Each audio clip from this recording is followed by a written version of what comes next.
avec une fortune estimée à 102 millions de dollars. Philippe Dodard, né en 1954, est un artiste graphique et peintre haïtien.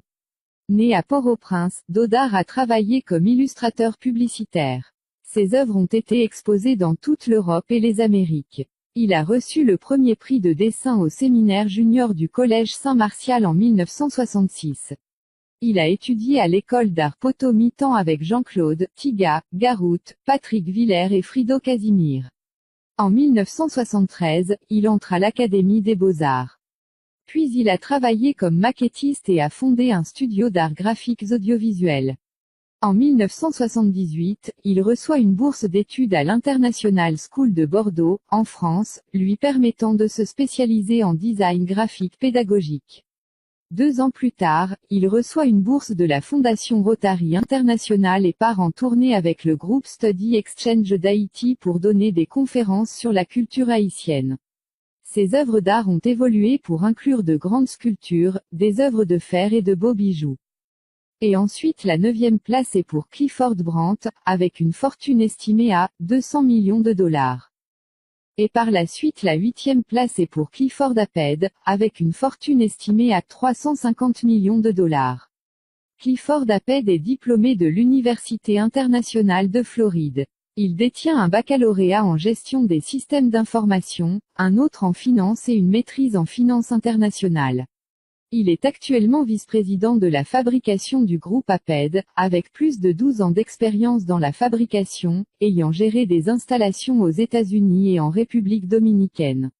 Il est également membre du conseil d'administration de l'Association haïtienne des industries, et de la Banque de développement Sophie en Haïti.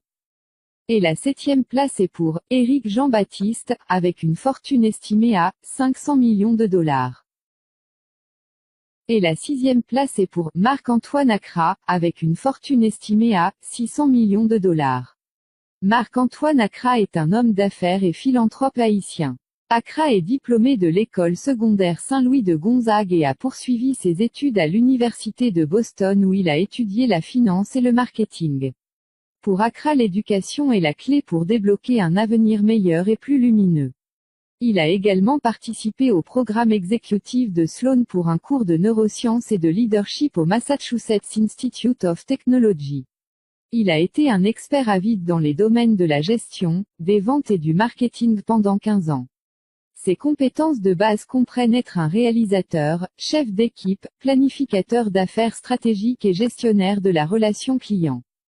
Et la 5e place est pour Eric Reginald Bolu, avec une fortune estimée à 620 millions de dollars. Reginald Boulos, né en 1956, est le président de la Chambre nationale du commerce et de l'industrie d'Haïti, une 3e génération libano-haïtienne, médecin, entrepreneur, homme d'affaires et philanthrope. La 4e place est pour Jean Bertrand Aristide, avec une fortune estimée à 800 millions de dollars. Jean Bertrand Aristide, né le 15 juillet 1953, homme politique haïtien et prêtre catholique romain de l'ordre salésien, qui était un champion vocal des pauvres et des marginaux. Il a été président du pays en 1991, 1994 à 1996 et 2001 à 2004. Aristide a ensuite été contraint à l'exil en République centrafricaine et en Afrique du Sud. Il est finalement retourné en Haïti en 2011 après cette année d'exil. Et ensuite la 3e place est pour Grégory Meff avec une fortune estimée à 1 milliard de dollars. Au milieu des années 90, il dirigeait un groupe pour développer une cimenterie de 10 millions de dollars en Haïti. Le groupe Win, détenu par la famille Meff, est l'un des plus grands conglomérats des Caraïbes avec des participations dans diverses industries telles que l'entreposage et le stockage, traitement de l'éthanol. Les propriétés de Win comprennent Chodkoza, le plus grand parc industriel et commercial privé en Haïti, Vare Terminal, le plus grand terminal d'expédition de marchandises diverses privées, Wineco, la plus grande installation de stockage en vrac liquide et maintenant la zone franche des West Indies en construction, un parc manufacturier de 1,2 million de pieds carrés, d'une superficie de 45 millions de dollars, situé dans le nord de Port-au-Prince, entre autres entreprises. La famille de quatrième génération a toujours eu un impact significatif sur le pays grâce à ses efforts axés sur le service social, et soutient activement de nombreuses organisations fournissant à la fois des secours immédiats et un développement de l'infrastructure à long terme. Et par la suite la deuxième place est pour Gilbert Bidjo, avec une fortune estimée à 2 milliards de dollars. Il possède une installation industrielle de 12 millions de dollars parmi de nombreuses autres propriétés. Nous sommes arrivés à la tête de notre classement et enfin la première place est pour Denis O'Brien. La personne la plus riche en Haïti est l'Irlandais Denis O'Brien qui a fait des milliards grâce à Digicel. Digicel est le plus grand opérateur de télécommunications d'Haïti et le premier investisseur d'Haïti. En 6 ans, son entreprise est passée de rien à un quasi-monopole sur le marché de la téléphonie mobile.